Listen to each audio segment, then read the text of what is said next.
Bismillahirrahmanirrahim. Assalamualaikum warahmatullahi wabarakatuh. Waalaikumsalam warahmatullahi wabarakatuh. Terima kasih untuk ibu-ibu yang sudah hadir hari ini menyempatkan waktunya. Alhamdulillah hari ini saya akan mencoba aksi nyata saya dalam budaya positif hari ini. Saya akan menjelaskan apa itu yang namanya budaya positif. Di sini budaya positif itu adalah segala sesuatu lingkungan positif yang terdiri dari warga sekolahnya sendiri.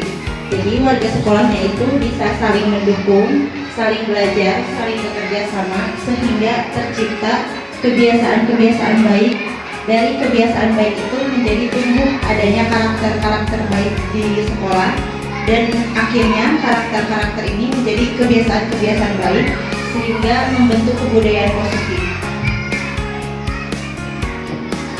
Jadi, ketika sudah ada budaya positif ini, maka lingkungan itu akan menjadi aman, nyaman, dan memberikan murid itu kesempatan serta kebebasan untuk berproses belajar.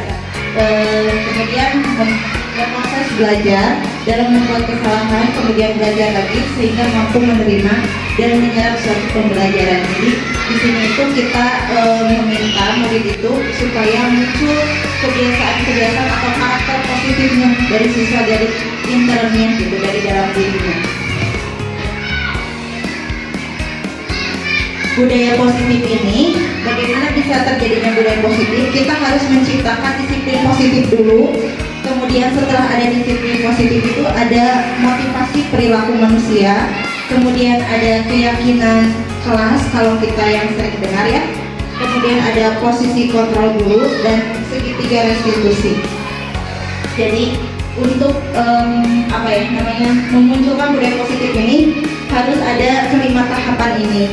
Bagaimana kita memunculkan disiplin positif ini? Sekarang ada sebuah permainan. Coba ibu-ibu itu berpasangan dengan dua orang. Yang satu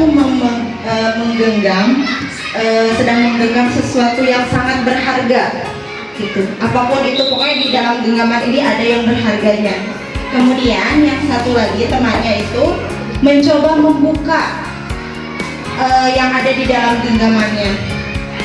Jadi boleh yang rekannya itu mencoba membukanya itu dengan segala cara.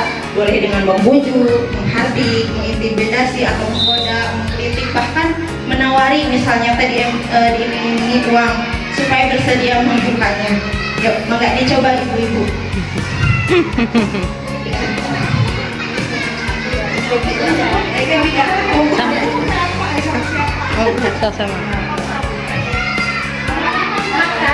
Ya, yang satu memaksa, yang satu menutup.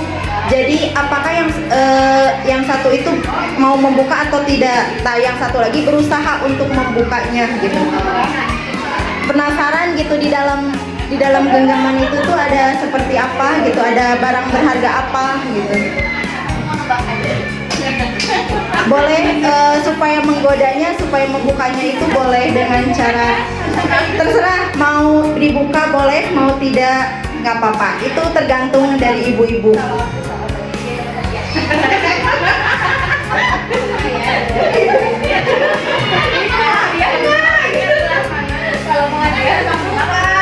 Bukan menebak Bu.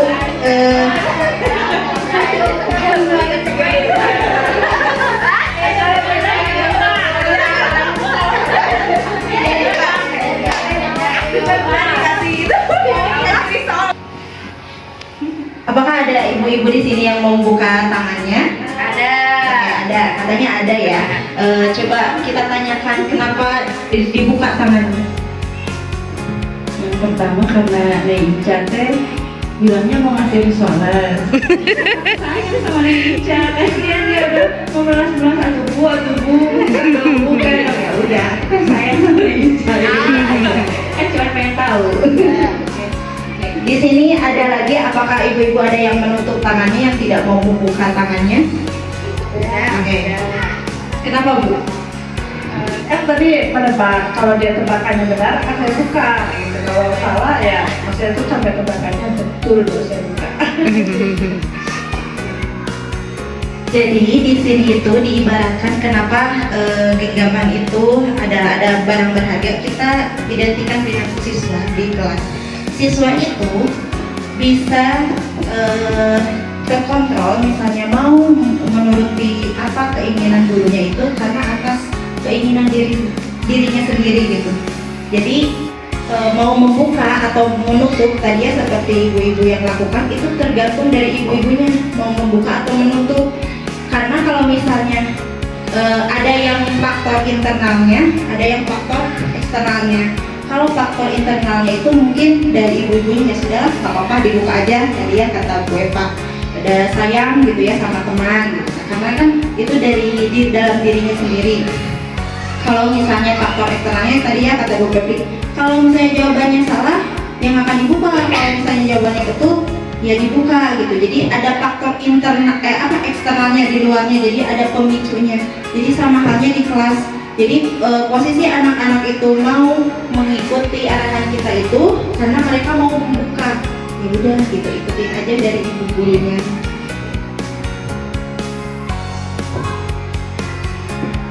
Jadi disiplin positif ini mengajarkan kepada anak-anak itu tentang kesadaran diri berdasarkan pada nilai-nilai kebajikan.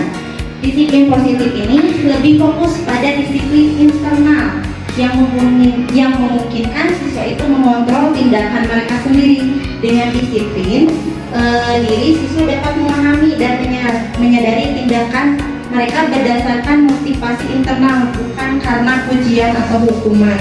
Jadi kalaupun mereka ingin ke depan misalnya atau mau berani ke depan, muncul di depan itu, mereka itu atas keinginan sendiri, bukan karena kamu hebat, kamu pasti bisa gitu ya. Itu juga bisa menjadi motivasi, tapi mungkin ada eksternalnya, motivasi eksternalnya, karena ada pujian tadi, pasti si ibu pasti muji, pasti ke depan.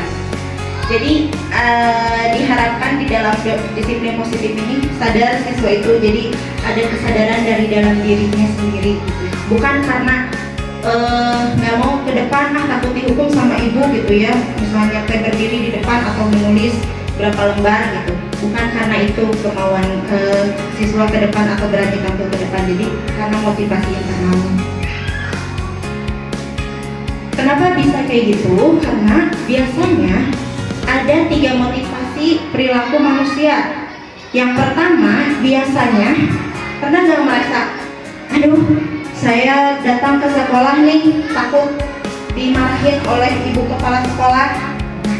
Biasanya ada 3 motivasi perilaku manusia itu. Yang pertama itu menghindari ketidaknyamanan atau hukuman. Ini adalah motivasi yang sangat rendah, paling rendah. Jadi kita harus memunculkan siswa itu ke kelas itu bukan takut dihukum, bukan takut untuk belajar dengan bu guru kalau nggak ke sekolah gitu ya, bukan takut untuk dimarahi, tapi memang kesadaran dalam dirinya sendiri. Mereka ingin belajar ke sekolah, mereka ingin bermain dengan teman-temannya, mencari ilmu, belajar gitu ya. Jadi ini adalah motivasi yang pertama. Biasanya siswa itu menghindari ketidaknyamanan atau hukuman. Kemudian yang kedua, motivasi perilaku manusia itu mereka itu ingin diinginkan atau enggak dihargai diri sendirinya dengan nilai-nilai yang kepercayaan. Misalnya, hari ini kamu hebat, sudah maju ke depan, ibu kasih coklat. Nah itu, jadi ada motivasi mereka itu diinginkan, jadi ada mendapatkan imbalan atau penghargaan dari orang lain.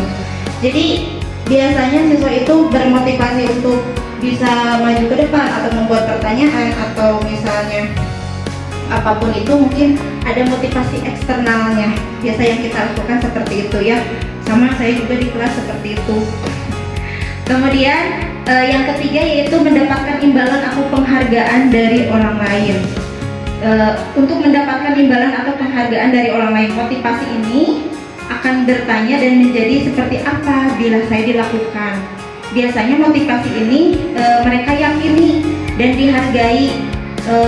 Mereka ingin menjadi orang yang melakukan nilai-nilai yang mereka yakini. Jadi ini adalah motivasi yang bersifat internal dari dalam dirinya sendiri, dari kesadaran dirinya sendiri, bukan karena hukuman atau ketidaknyamanan, atau bukan karena dari imbalan atau penghargaan dari orang lain, tapi ini motivasinya itu dari dalam keyakinannya sendiri.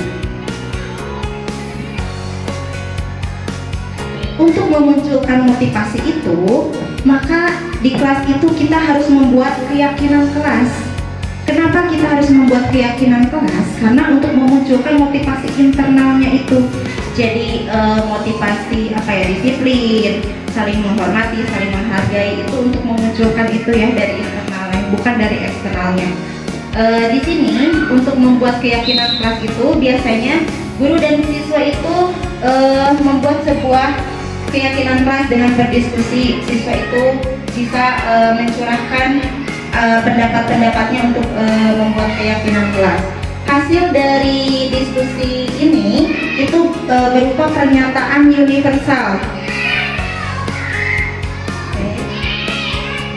Nah, di sini adalah beberapa langkah dalam membuat keyakinan kelas.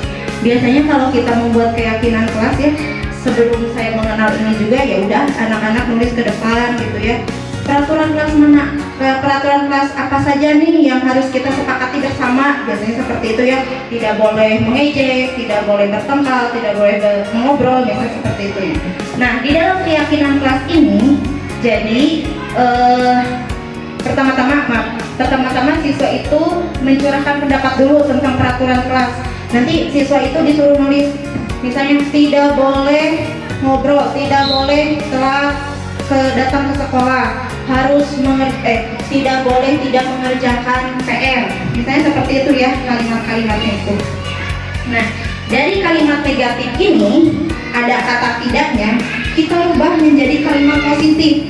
Contohnya, jangan berlari di kelas atau di koridor.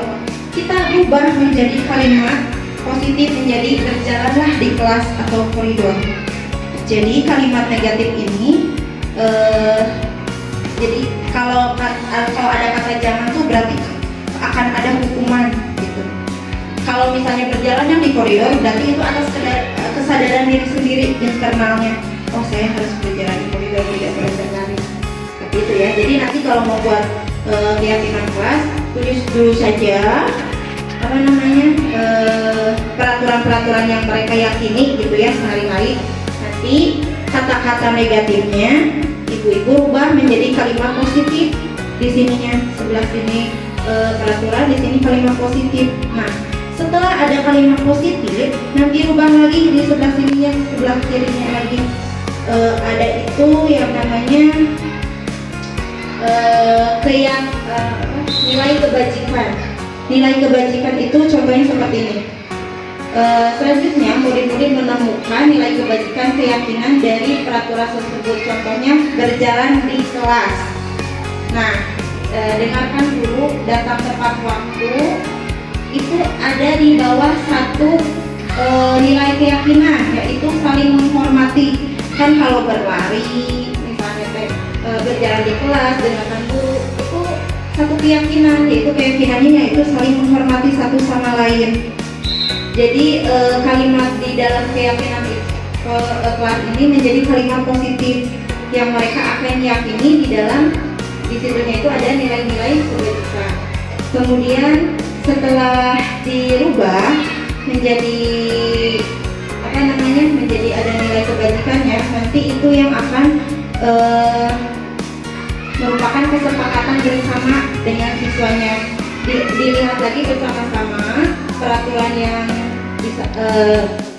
bersama-sama seharusnya. Setelah itu peraturannya disatukan menjadi beberapa keyakinan dan menjadi beberapa butir pernyataan keyakinan atau berkurang, biasanya berkisar 3-7 prinsip keyakinan. Jadi nanti siswa itu melihatnya itu di kelas itu keyakinan kelas 1 saling menghormati. Berarti tahu saling menghormati itu apa saja. Yang pertama berjalan di kelas, misalnya, kemudian mendengarkan guru, datang tepat waktu, itu kan saling menghormati. Seperti itu ya untuk membuat keyakinan kelas. Nah, selain daripada itu, siswa juga di sini ada yang namanya kebutuhan dasar manusia. Yang pertama, kebutuhan bertahan hidup. Yang kedua, kebutuhan cinta dan kasih sayang. Yang ketiga, kebutuhan penguasaan. Yang keempat, kebutuhan kebebasan. Dan yang kelima, kebutuhan kesenangan. Ini biasanya dilihat ketika siswa itu melakukan hal permasalahan, ada kesalahan. Jadi dilihat faktor siswa melakukan itu, misalnya gini, kita menerangkan di kelas, ada siswanya tuh lagi tiduran, ngobrol dengan teman. Berarti dia itu faktor kebutuhan dasar manusia yang belum dipenuhi itu yang mana? Mungkin kebebasan, bosan, mungkin ada rasa bosan, jadi dia ingin bebas, makanya dia melakukan seperti itu. Atau karena kesenangan, mungkin karena senang melakukan hal itu, jadi dia melakukannya. Jadi seperti itu. Jadi ketika kita mendapati masalah dengan siswa, dilihat kebutuhan dasar mana nih yang belum dipenuhi dari siswa itu. Oke. Di sini ada posisi kontrol seorang guru. Yang pertama itu penghukum, yang kedua itu pembuat rasa bersalah, yang ketiga teman, yang keempat pemantau, dan yang kelima manajer. Saya di sini ada sebuah video untuk membandingkan penghukum, pembuat bersalah, pembuat rasa bersalah, teman, dan pemantau serta manajer. Nanti coba dilihat sama-sama ya videonya. Mudah-mudahan menginspirasi.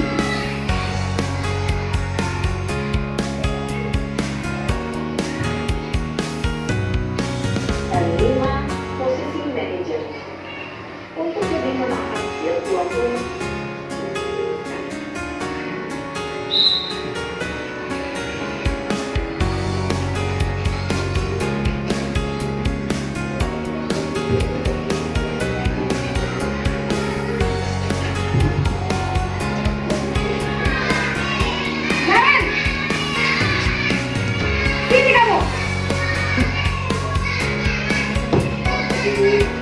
selalu terlambat. Kamu deh pasti terlambat. Aku saya Apa? Apa coba? Alasan kamu apa lagi? Kapan sih kamu tidak terlambat? Malas sekali ya kamu jadi anak. saya Dasar pemalas. Gak kapok-kapok sih kamu. Sudah berapa kali kamu lambat? Sana, kamu keliling lapangan basket 2 kali. kenapa saya harus beli lapangan basket, Bu? Kenapa? Kamu melawan ibu? Berani-beraninya jawab. Sudah terlambat, masih berani jawab nggak? Sekarang, keliling lapangan basket 5 kali sekalian. Lihat kamu. Cepat, pergi sana ke lapangan basket. posisi tersebut biasanya berbicara dengan ayat tulis, menghadap, menunjuk-nunjuk, menyakiti, dan menyindir. Hukuman bisa berupa fisik maupun psikis. Ibu dan bapak guru hebat. Dampak yang terjadi pada murid ketika guru berada pada posisi penghukum adalah murid cenderung akan memberontak, bahkan menganiaya.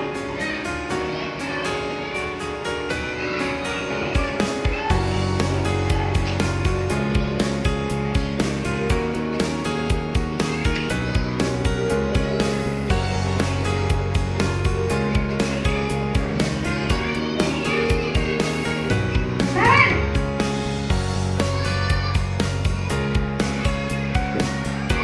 Ayo, Bu. Naren. Kamu kenapa terlambat lagi, nak? Ya Tuhan, Naren. Kamu senang ya bikin ibu susah ya?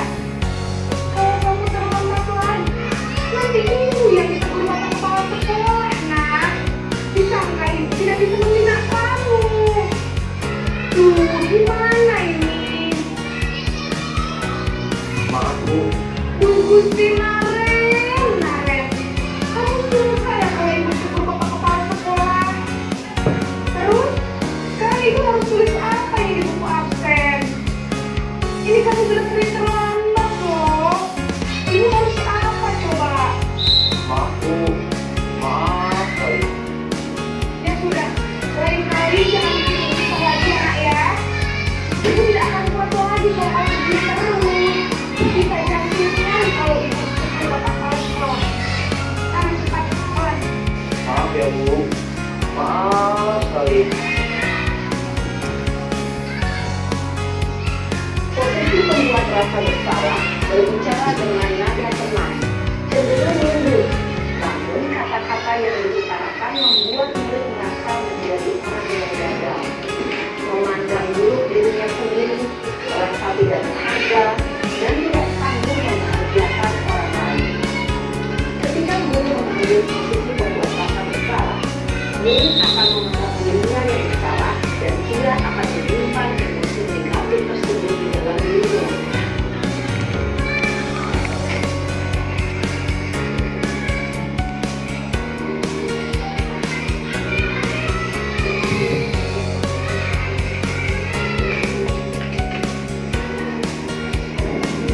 Ya Bu, saya memang mau bangun tadi.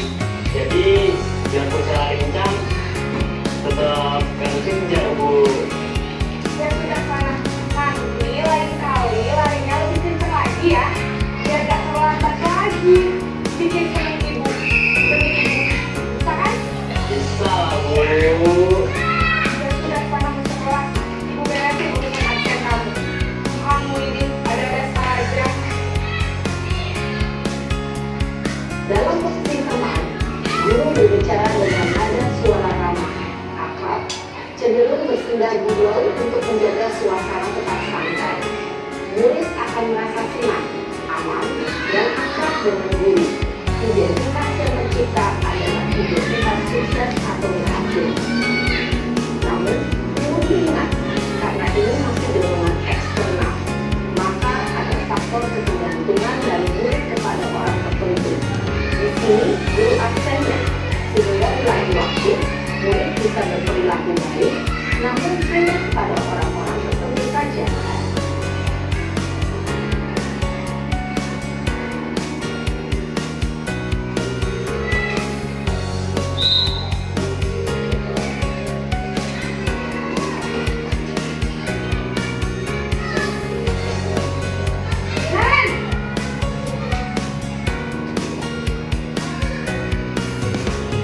Bu, Karen, apa peraturan sekolah kita tentang jam berapa kita harus ke sekolahnya? kita harus di sekolah jam ini Bu. Iya betul, sekarang sudah jam 7.20. Kalian sudah tahu konsekuensinya jika terlambat tadi? Paham Bu, saya harus tinggal kelas pas jam istirahat selama 20 menit.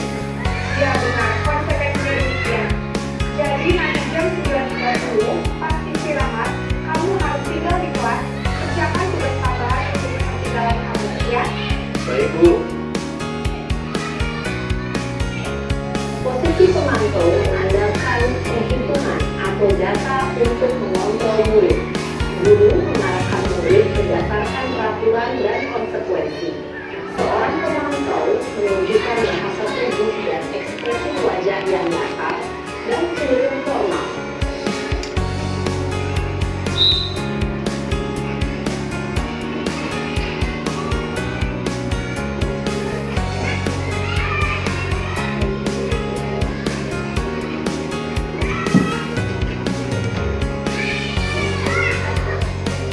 Karen!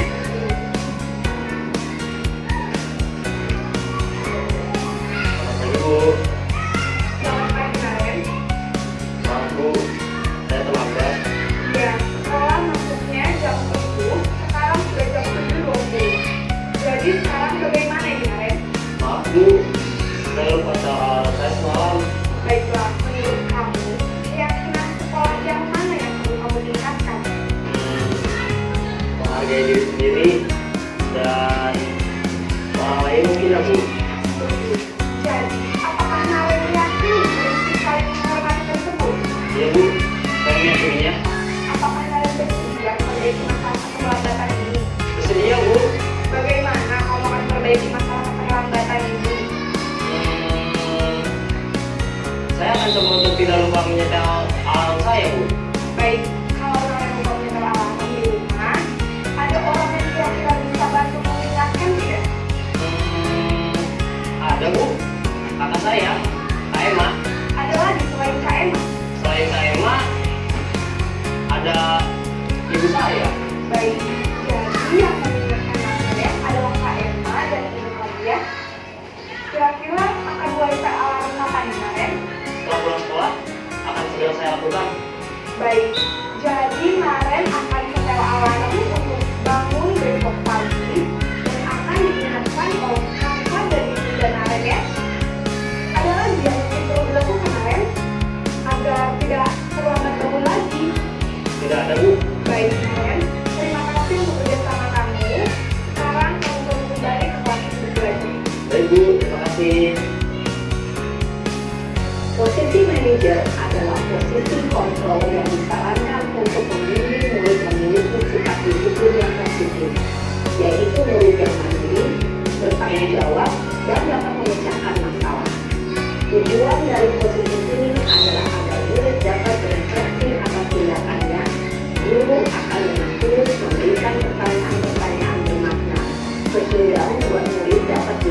dari kesalahannya dan mencari sebuah solusi untuk menyelesaikan. Ibu dan bapak guru hebat setelah Ya, kembali lagi ya dari tayangan tadi ada beberapa posisi kontrol dulu.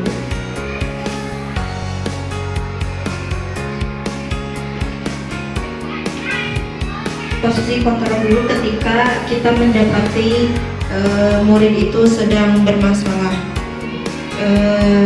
Ada sebagai penghukum, pembuat rasa bersalah, teman, pemantau, dan manajer. Tapi yang paling disarankan di sini yaitu manajer. Kenapa manajer?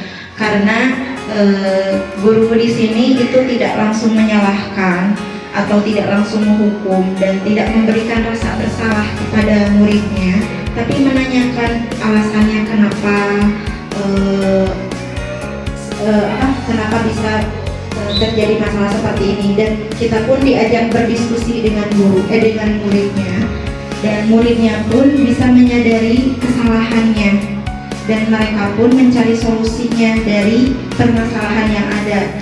Itu yang ingin diangkat hari ini, yaitu tentang budaya positif. Jadi siswa itu bisa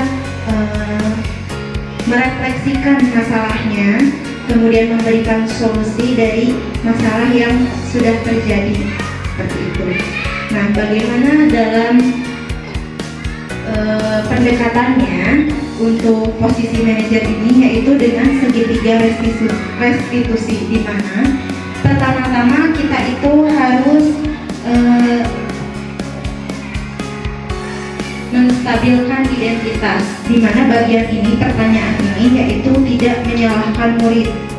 Misalnya ketika murid misalnya melakukan kesalahan, jadi kita memberikan pertanyaan atau awal diskusinya itu seperti ini: berbuat salah itu tidak apa-apa. Jadi di situ murid itu tidak langsung tegang atau bagaimana gitu, jadi dia relax dulu dengan perkataan itu yang menenangkan murid, sehingga murid itu bisa berbicara, menceritakan masalah yang terjadi. Atau bisa dengan kata-kata seperti ini: Bapak atau Ibu tidak mencari siapa yang salah, tapi Bapak atau Ibu ingin mencari solusi dari permasalahan ini. Nah, kemudian setelah menstabilkan identitas, tahap yang kedua yaitu validasi tindakan yang salah. Jadi kita memvalidasi tindakan yang dilakukan murid itu salah. Jadi kamu pasti punya alasan mengapa melakukan hal itu. Jadi kita menanyakan penyebab dia melakukan suatu masalah itu karena apa? Apa karena bosan tadi ya, kebutuhan 5 dasar tadi manusia, atau karena senang, atau misalnya kurang kasih sayang dari orang tua, biasanya seperti itu ya. Setelah validasi tindakan masalah, itu menanyakan keyakinan. Di sini yang tadi seperti tadi dicontohkan di video tadi, yaitu menanyakan keyakinan, apa yang diyakini oleh Naren. Jadi seperti itu ya, untuk bisa memunculkan budaya positif yang ada di sekolah ini. Baik, terima kasih Ibu. Apakah ada yang mau ditanyakan terlebih dahulu? Saya. Ya. Perkenalkan, nama saya Ibu Fidi. Bu Sudah, terima kasih atas videonya. Kebetulan ada yang mau saya tanyakan berkaitan, ada yang sama ya tadi tentang masalah penghukuman siswa. Pada saat saya mengajarkan seni musik itu kan juga ada tata aturan ya, yang saya tanamkan ke murid, bahwa pada saat sedang guru belum memberikan materi musik, maka murid untuk menyimak terlebih dahulu.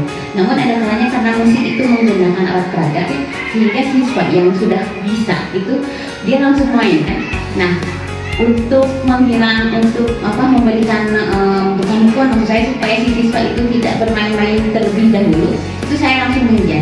Kata saya seperti ini, lupa tidak dengan aturan sebelumnya bahwa sebelum ibu instruksi main, maka kalian tidak boleh pegang alat musik. Nah, itu kan artinya hampir sama dengan itu ya. Mungkin ada solusinya misalnya untuk murid yang memang sudah hafal ya, terutama materi lagu. Nah, itu saya mau informasikan ke lagu yang lain, itu siswanya kalau terpikir itu bagaimana? Terima kasih ya, mungkin itu saja supaya tidak menghukum lagi.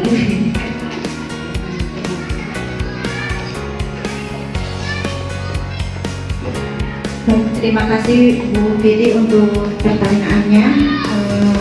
Sangat inspiratif ya pertanyaannya. Jadi bagaimana sih caranya siswa itu supaya tidak memainkan musik terlebih dahulu ya, supaya pembelajaran itu bisa berlangsung dengan baik. Jadi gini Bu, jadi sebelum kita memulai pembelajaran, kita membuat keyakinan kelas dulu. Itu biasanya kita sering kalau dengar kesepakatan kelas. Jadi kita buat kesepakatan kelas dulu dengan siswa. Yang pertama, saling menghargai atau saling menghormati. Jadi saling menghargai atau saling menghormati itu apa saja gitu terdapat di dalamnya. Jadi tidak memainkan musik terlebih dahulu, mendengarkan ibu gurunya menerangkan pembelajaran terlebih dahulu. Baru setelah itu siswa itu diperbolehkan untuk membuat musik. Jadi kesepakatan kelas itu, keyakinan kelas itu kita ulangi setiap kita masuk pembelajaran supaya siswa itu mengingat kembali apa yang sudah mereka yakini, apa yang sudah mereka sepakati dengan guru muridnya, seperti itu. Mudah-mudahan bisa membantu ya Bu ya untuk pembelajaran selanjutnya. Ya, baik. Terima kasih. Ada yang ditanyakan lagi? Oke, baik. Karena tidak ada yang mau ditanyakan lagi, cukup sekian pemaparan dari saya. Mohon maaf apabila ada kesalahan. Assalamualaikum warahmatullahi wabarakatuh. Waalaikumsalam warahmatullahi wabarakatuh.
Menurut Nadia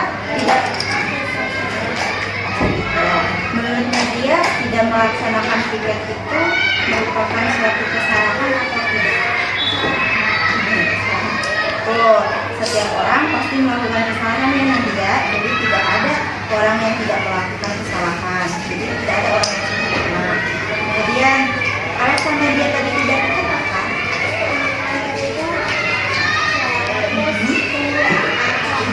Oh, tunggu apa kelamaan. Jadinya Nadianya telat ke sekolah. Kemudian kita sudah membuat kesepakatan kelas ya, keyakinan kelas ya di kelas 4B. Yang pertama harus mengucapkan salam ya. Terus kemudian ada tiket, nah tiket kelas. Keyakinan kelas tiket itu sudah kita yakini kan Nadia ya?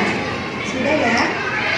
Menurut Nadia, Nadia mau memperbaiki kesalahan kali ini. Rencana Nadia memperbaiki kesalahannya bagaimana? Kita jadwal tiketnya tiket lagi. Kemudian selain daripada itu kan tadi nungguin kakak ya. Berarti Nadia harus bagaimana?